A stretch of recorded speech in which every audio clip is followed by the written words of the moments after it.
You know that feeling, right? That familiar, itchy bump you get after a perfect summer evening outdoors. But what if I told you the tiny creature responsible is way more than just an annoyance? Today, we're diving deep into the world of the Culex mosquito, an insect with an impact that goes way, way beyond a simple bite. Yeah, I know. It sounds a little dramatic, doesn't it? Like something from a movie poster, but it's a very real question. We tend to just swat mosquitoes away and think of them as part of summer. The truth is, though, this tiny insect is a massive public health threat, spreading diseases to millions of people all over the globe. So, to really understand the danger, we need to get to know our adversary. Let's pull back the curtain on this global pest and find out exactly what makes it tick. Okay, first things first, let's get a key term straight. The Culex mosquito is an ectoparasite. All that means is it lives on the outside of its host, us, to feed. This also makes it a complex, multicellular animal, part of a group called metazoa.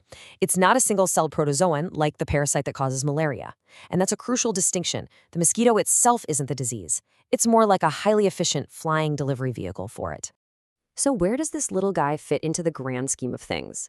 Think of this table as its scientific address. You can see it's in the animal kingdom, and it's an arthropod, which means it's related to things like spiders and crabs. Then we get more specific. It's an insect, part of the true flies group, and then it's in the mosquito family Culecaceae. And finally, we land on the genus we're talking about today, Culex. And get this, that one genus alone contains over 700 different species. So how do they multiply so darn fast? It all comes down to their incredible 4-stage life cycle. A female lays a whole bunch of eggs, 100, maybe 300, on the surface of standing water. Those hatch into larvae, which you might know as wigglers. Then they morph into a pupa stage, called tumblers, before finally the adult mosquito breaks out and takes flight. The craziest part? This whole process can take as little as 7 to 14 days when it's warm. Okay, so they multiply fast. But how does a pest in a local pond turn into a global health concern? Well, it's because this mosquito isn't just a nuisance. It's an incredibly effective vector, that's the scientific term for a carrier, that spreads dangerous viruses all around the world. For those of us in more temperate climates, there's one species we really need to know, Culex pipiens. This is the common house mosquito, and it's the main carrier, the primary vector for West Nile virus. And that makes it a really big deal, even right here in Northern Europe. And look, this isn't some abstract threat happening thousands of miles away. In October of 2020, the Netherlands identified its very first human case of West Nile virus that was acquired locally. That's a huge signal that the virus is starting to establish itself right here, making this a very real local problem. So what happens if you get infected? Well, about 20% of people, that's 1 in 5, will show symptoms. And it typically feels a lot like a bad case of the flu. We're talking fever, headache, body aches, and sometimes you'll even get a rash. For most people, you recover, but that feeling of being completely wiped out can stick around for weeks. But, and this is really important, we need to keep this in perspective. While any infection is serious, less than 1% of people who get infected develop the really severe version of the disease that affects the nervous system, like meningitis. It is very rare, but the sheer severity of those cases is exactly why we have to pay such close attention to this virus.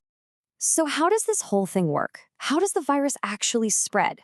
Well, it all starts with birds. They are what we call amplifying hosts, which means the virus reproduces like crazy in their blood. Then a Culex mosquito comes along, bites an infected bird, and picks up the virus.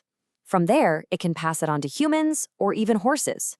We're called dead-end hosts because the virus doesn't build up enough in our blood for another mosquito to pick it up from us.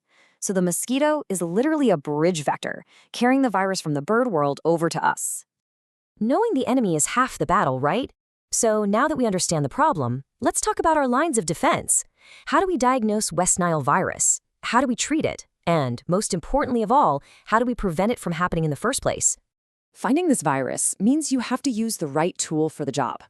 For scientists who are out in the field tracking the virus in mosquito populations, they'll use things like RT-PCR to look for the virus's genetic fingerprint.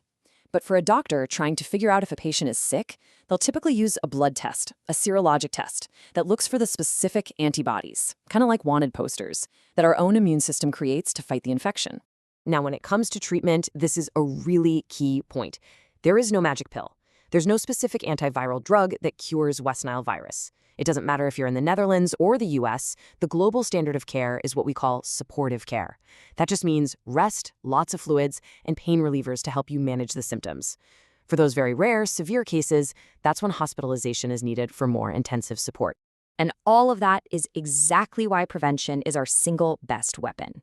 The good news? The steps are actually pretty simple and super effective. Use a good insect repellent. Cover up with long sleeves and pants, especially around dawn and dusk when these mosquitoes are most active. Check your window screens for holes. And this one is huge. Get rid of any standing water around your home.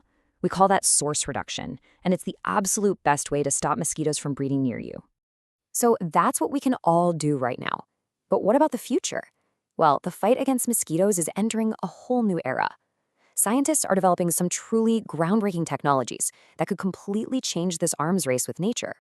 One of the most promising tools is a completely natural bacterium called Wolbachia.